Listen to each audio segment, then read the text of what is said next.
Defina o jogo mainstream. Pode ser aquele jogo ultra famoso que geral conhece, e mesmo que não seja todo mundo que joga, ele tá no papo de geral durante as conversas, correto? Talvez nem tanto. Pois o que define o que é algo fora da bolha e o que não é. Porque desde o começo da era digital, o nosso gosto vai ficando cada vez mais adaptado dentro da internet. O que eu conheço, por mais que tenha 1 milhão, 100 milhões de visualizações, pode não ser tão conhecido pra ti. Por exemplo, Taylor Swift é a artista mais ouvida do Spotify. Bad Bunny também foi. Mas de fato, todo mundo conhece. Quantas pessoas dentro do seu ciclo social comentam sobre as músicas desses dois de maneira espontânea?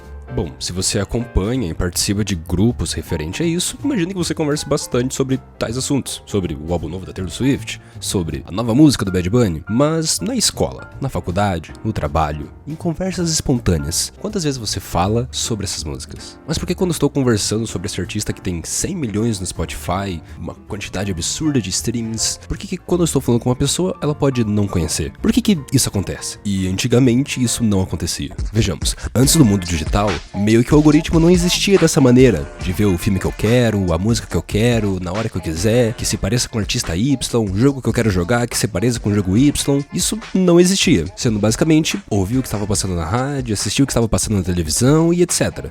Claro, existia sim uma curadoria nessa época. Artistas que se parecem com esse artista, músicas que se parecem com essa música, filmes que se parecem com este filme, revistas e um monte de coisa. Porém, não era com tanta facilidade como é hoje em dia. Porque hoje em dia você é bombardeado por causa do algoritmo. Você está passando pelo Instagram e de repente aparece algo sobre o que você estava procurando, algo que você falou perto do celular. E isso é normal e é muito foda, inclusive. Porém, se a gente não for atrás de coisas novas, meio que elas não vão vir pra gente automaticamente. Somente viver nessa bolha não vai nos trazer conteúdo novo, não tem como eu me explorar em outra coisa que eu não conheço. Tanto que é por isso que hoje em dia, mesmo as gerações mais novas, entre aspas, conhecem aqueles grandes clássicos como os Beatles e essas paradas que foram ficando muito famosas, Michael Jackson e por aí vai. Mais que Michael Jackson fez músicas até os anos 2000, mas sim, claro, que naquela época você construía assim o seu gosto de certa forma. Locadoras existiam antigamente, você podia comprar CD, comprar o seu disco favorito e por aí vai. Porém, o fato dessas paradas passarem na televisão para grande parte do público naquela época aumentava muito a popularidade dessas respectivas mídias, sendo assim o grande mainstream até o começo dos anos 2000. E é por isso que até os dias de hoje muitas pessoas conhecem Nirvana, John Lennon, Michael Jackson,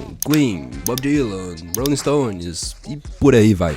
Esses conteúdos mainstream foram simplificando com conteúdos mais mainstream ainda ao longo dos anos. E chegando no atual século, o acesso a mídias é extremamente facilitado. Eu posso ouvir aquela música que eu quero a qualquer momento, sem pagar um único centavo comprando um CD. Posso assistir aquele filme que eu quero por qualquer streaming. Também posso jogar o jogo que eu quiser com a facilidade de encontrar jogos antigos e atuais, coisa que uns 10 anos atrás era algo muito mais difícil. Não impossível, mas menos facilitado como é hoje. E se pegarmos 20 anos atrás, é quase outra realidade, já que CDs ainda vendiam pra caralho. E mesmo com o aumento dos podcasts de 2020 pra cá, quase substituindo o papel da rádio em questão de conversa, já que rádio é algo que muita gente ainda usa nos dias de hoje, o misto entre físico e digital ainda é algo a se discutir. E mesmo que uma grande parte da população escute rádio, há muitas coisas que não vimos falar. Dentro do gênero musical, o pop é sim mainstream. Mas quantos de vocês escutam eventualmente o top 10 global atualmente? É da mesma maneira que você conseguiria evitar de ouvi-los há 30, 40 anos atrás? Então, o que seria nichado nos dias de hoje e fazem parte de uma bolha? Vamos lá, o pop é um gênero muito mainstream, e é bem diferente do black metal, por exemplo, que é muito menos conhecido que o pop. Mas mesmo o black metal não vai ter conteúdo totalmente nichado, assim criando uma falsa concepção do que seria um conteúdo nichado. Aí chegamos nos mundos dos jogos. Vamos falar de RPG, por exemplo. É o gênero que todo mundo joga, e isso me refiro até o RPG de mesa, tão conhecido pelo D&D. Mas aí seria um pseudo nicho? Pois, se RPG fosse nichado, FPS também seria. Porque se o que definisse a estatística, não faria sentido, porque aí tudo seria nichado. Já que se pararmos pra pensar, o FPS é mais jogado que o RPG. Ou será que não? Porque ambos possuem números gigantescos. E se você joga videogame, você com total certeza já jogou algum título de devido gênero. Então, o que seria o mainstream e nichado? Muitos consideram Elden Ring, por exemplo, um jogo que furou a bolha dos action RPG, mais especificadamente conhecidos como Souls-like. Mas que bolha seria essa? Porque se pegarmos, por exemplo, Demon's Souls, que possui uma edição deluxe que já é comentado como o melhor jogo do ano por diversos canais de jornalismo famosos na época, não seria tão nicho assim. Mas tudo bem, chega e lança Dark Souls, e aí acabou de fato o que poderia ser considerado nicho, já que a repetição da frase, o Dark Souls de tal coisa, para parâmetro de dificuldade, ergueu mais ainda o nome dessa franquia, assim se vendendo e baseando sua obra em cima desse título. Não é à toa que Dark Souls veio a receber uma edição chamada Por Parts to Die Edition, em Dark Souls 2, já contendo uma conquista para quando você morre, que é justamente bem-vindo a Dark Souls. Então se pegarmos o tamanho desse nome, Dark Souls, poderia ainda ser considerado nicho, já que Dark Souls 3 em sua época foi indicado no The Game Awards, e o título seguinte da From ganhou mesmo. Então, aonde a The Ring furou a bolha? Do que não era nem nichado dentro do próprio gênero a princípio de conversa. E dentro do próprio gênero, temos Baldur's Gate 3, um RPG de turno, que para muitos é o jogo que furou a bolha do RPG de turno, e por isso ele é considerado revolucionário, porque furou uma suposta bolha que